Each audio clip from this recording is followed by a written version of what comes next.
Hey, I'm Warren Sprouse. This is the Bible Forum. We're here for you every Sunday night from 8 till 10 p.m. Eastern. Would love for you to join us live if you can. Of course, here's the videos. We're looking tonight at the global spike in cohabitation. A new report is out that examines the global data on whether children born to cohabiting couples experience more family instability than children born to married couples, and then whether the number of children born to non-married couples actually leads those children to more family instability, and to look at it from a global perspective, not just our little country. The study comes from something called the Institute for Family Studies. They were using data from 100 countries to demonstrate that families are more unstable when more children are born to unmarried parents or to single mothers. In addition, detailed information from 68 countries shows that the growing number of couples choosing cohabitation rather than marriage increases the instability children experience in the early years of their life. This is not a healthy thing for children. Well, it's better than living with some angry man. Yeah, that may be true. But what were you doing hanging out with an angry man? Cohabitation, the article says, continues to confer a stability disadvantage on individual children, even as cohabitation has become more normative. Researchers say we find no evidence supporting the idea that in societies where cohabiting births are more common, marriage and cohabitation come to resemble each other in terms of stability for the children. No evidence in any society.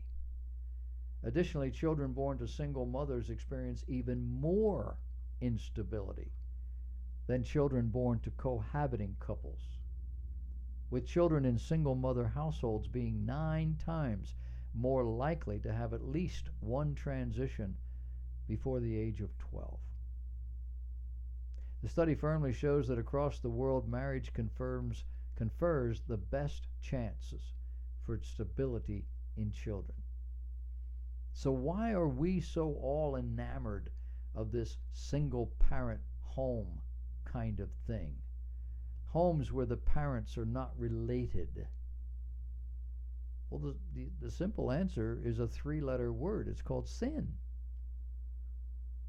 Now, the complex answer is that we have corporately bought into the idea that we are masters of our own fate, that we know better than 5,000 or 6,000 years of human history, that we don't need God to tell us what we can and cannot do. And of course, if the children suffer, which we don't think they are, but the studies show they are, if the children suffer, what's the big deal? In the total scheme of things, what's the big deal? They aren't suffering any more than in homes that are populated by married parents who don't care, married parents where they're fighting all the time, or where one or the other is never home. Well, the reasoning behind this is all part of that shift that I'm telling you about, or was telling you about. You didn't get that? You need to check the videos from February 12, 2017. It's called The Shift. In our rush for personal satisfaction and or independence, we have convinced ourselves that the institutions and values of our forebears, the ones they embraced, aren't really as necessary as everybody thought. Look around. Are children trapped in a home where the duly married and churched parents clearly don't love one another any better off than those in the carte blanche domestic situations? The reality is that children in more progressive environments probably know more about taking care of themselves than others. And of course, isn't that the issue? Well, in a word, no. Many a skilled worker has lived a miserable, hopeless and helpless life.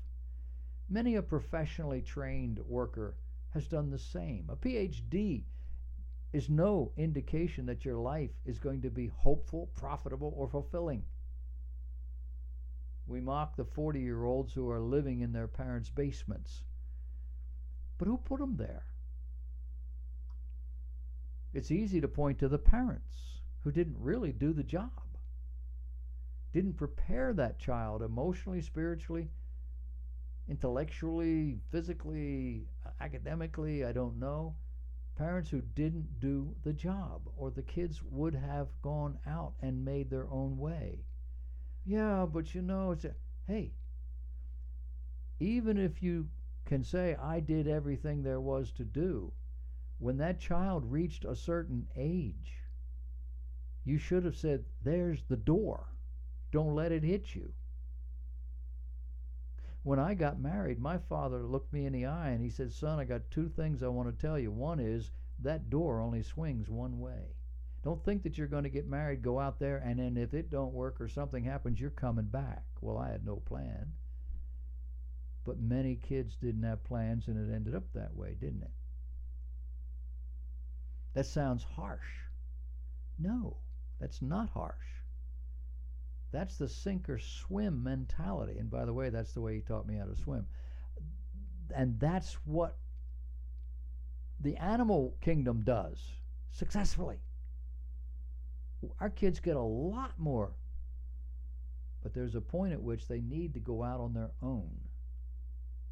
And it isn't that parents can't help them. Just make sure that the help is not supportive. You're not maintaining their lifestyle for them. You're just making sure they don't go to jail, or you're making sure the car gets fixed so they can go to work. Things like that. Society puts them out there. Educators. We all have a piece in this thing. Destroying our children before they're even at an age that they can make a decision.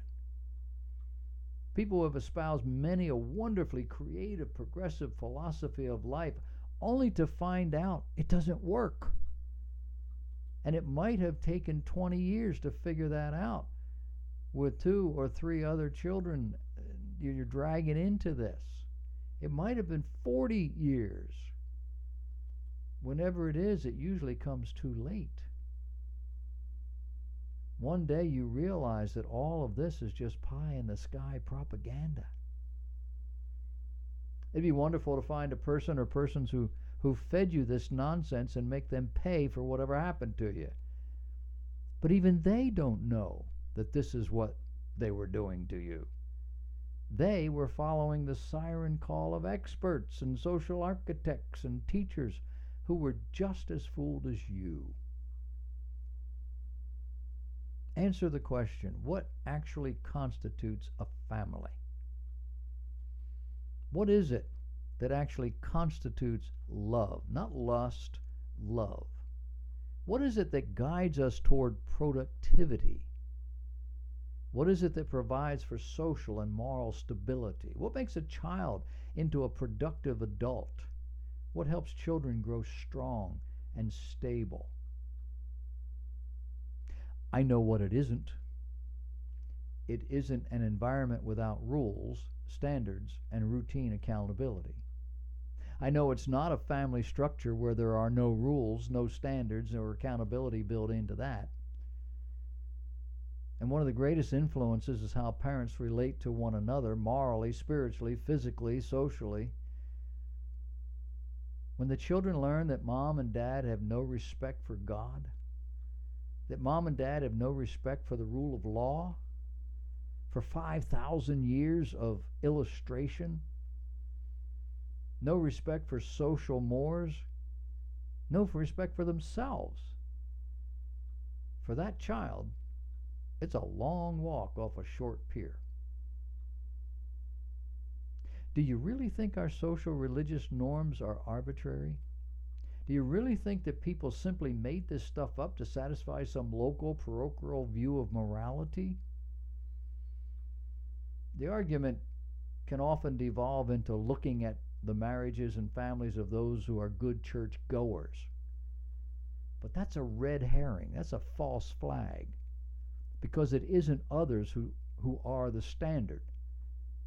It's God. People are fallible. More often, people are evil. Many are married to people they truly do not love, if they ever did.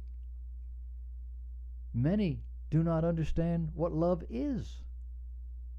Many are living as though being in America is enough to keep them safe and their families well. Look at the life patterns in your own family. How many adults observe strict or at least routine bedtimes, meal times, maintenance times, cutting the grass, making beds, taking care of business? How many in your family, immediate or extended, avoid the trap of credit card debt? How many take care of their car properly? How many can be counted on to arrive at an appointment on time or to do what they say they're going to do? And these are the people's opinions you trust when making decisions about raising children. Truth. We're all sinners by birth. We're all fallible. We're all limited in what we can know about the future. We're all subject to the law of cause and effect. And it means that we all need a lot of help. And that's what intact families are about. That's what parenting's about. That's what the moral codes are all about. Throw them away, and you're throwing your children and your grandchildren away. It's that simple.